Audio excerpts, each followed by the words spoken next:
Even with more widely acclaimed titles around at the time, I still have a soft spot for Crashlands. Released in 2016, the sandbox crafting title set itself apart with a heavier narrative focus and trippy sci-fi setting. As Flux Dabes, a courier for the Bureau of Shipping, players crash-landed, hence the name of the video game, on the mysterious planet of Woanope, and became intertwined in its machinations.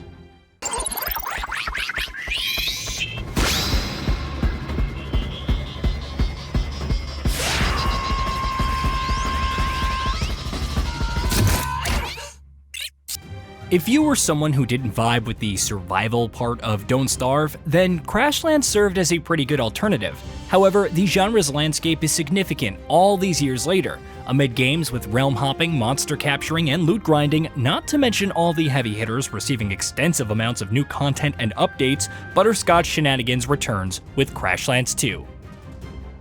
On the surface, it feels like a worthwhile follow-up with highly improved and even more stylized visuals, highlighting the quirkiness of Woanope and its denizens. Combat is more strategic, even with some nagging issues, and there is an intriguing narrative to dive into. However, like its predecessor, Crashlands 2 is just that, lighthearted and survival-friendly, but significantly below the genre's heavy hitters. Following her departure from Woanope, Flux is something of a celebrity for saving the planet. After years of media stints and appearances, she quits the Bureau of Shipping and ventures back to Woanope to reconnect with her beloved companions, with droid-assisted Juicebox in tow. Upon entering the planet's atmosphere, a strange phenomenon affects her ship, causing it to crash yet again, but on a different section than the first game.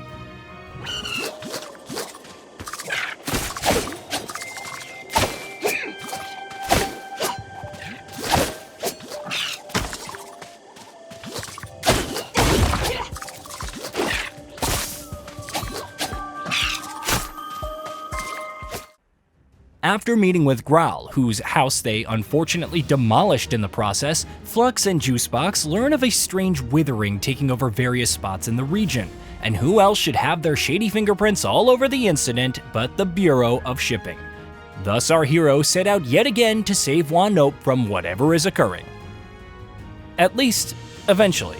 Like the original Crashlands, the scenario is fairly open-ended and you have extensive amounts of freedom to explore. On top of materials, exploring nets juice gems for upgrading various stats for Flux, from passive regeneration to higher crit chance.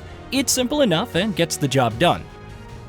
Quests are still the backbone of the narrative, as you meet with new characters like Atla in Harlepole, who initially dispenses you to various parts of the map to investigate the effects of the withering. They're fairly straightforward, offering enough direction to unlock new parts and potentially discover new resources, but they're not the most thrilling, and the pattern of going somewhere, investigating, and then returning to Harlepole wears out its welcome quickly.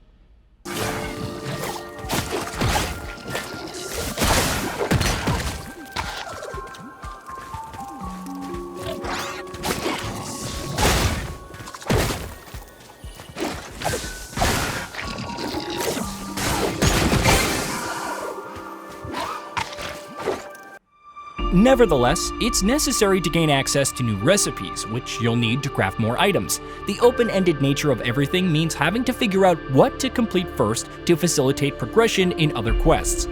For example, raising Growl's comfort is essential to his insights, the fancy name for research, and improving his cabin is one method to achieve that. However, you can't craft pillars, which are necessary to support walls, from the outset. Another quest that involves hatching an egg hinges on creating a cramped room, but once again, you can't do that without pillars. It's only after visiting another NPC that you're given the recipe, and thus can progress further. Is it the most challenging thing to figure out? Not really, especially when you're forced to run down the list of quests due to certain aspects requiring insight to unlock them and progress the story further. I don't necessarily mind all this since the overarching narrative and trying to solve the mystery of the withering is intriguing. Characters like Growl have some pretty decent nuance to them, and the moments of levity pair nicely with the silliness. However, sometimes the silliness gets a bit too much. Don't get me wrong, when I see it in the art style, be it in the expressions of the creatures before they chomp on a plant or in some sort of type of item description, it works. Even seeing Flux twist herself while dodge rolling can be humorous just for how random it feels. The dialogue also drew some genuine laughs, even if some conversations can get a bit winded. However, the number of times characters pause to emote with speech bubbles, like the video game equivalent of "that just happened," is just a little too high. Not enough to completely dissuade me, but enough to trip up the flow.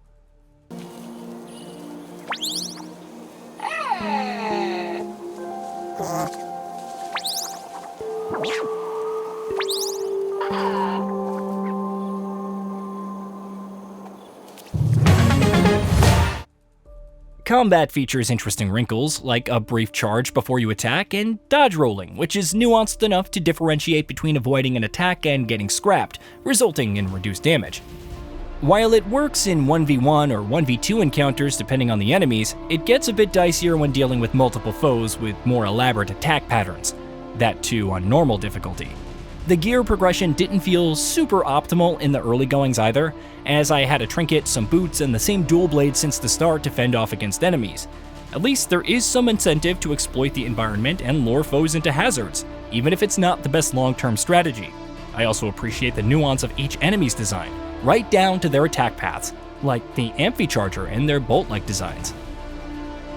Crafting is also straightforward, though it feels like the practice of mashing the button continuously to make an item makes more sense for mobile. It would be nice if various items were divided into different categories, or if there were filters for those that use specific materials. At least you could use favorite recipes or archive them to avoid clogging up space. It feels like a tad too many resources are required for some of the more basic items, but at least their cost reduces as you continuously craft more, even if I'm not the biggest fan of this mechanic. The building interface takes some getting used to, especially when replacing different structures, but it works well enough. At its core, Crashlands 2 evolves on the first game's mechanics and visuals while offering tons of new content. The lack of survival elements, streamlined progression, quests, and colorful characters certainly provide enough entertainment, but the whole doesn't feel significantly more special than the sum of its parts. Perhaps it's because the formula feels fairly safe, sticking close to the series' roots while iterating on it just enough to facilitate the new version. Hardcore fans of sandbox crafting titles may still find things a bit too simplistic and narrative-focused for their liking, but that doesn't mean you can't have a good time. Crashlands 2, much like the original, should be viewed as sandbox crafting comfort food. It has its character moments and may pose some decent combat challenges, but it's still very much in line with the original. And that's fine, but I was left wanting more. Hey, did you know that we at GamingBolt upload new videos every day? Stick around, drop a like, subscribe, and hit that bell. And let us know what kind of content you'd like to see in the future with a comment below.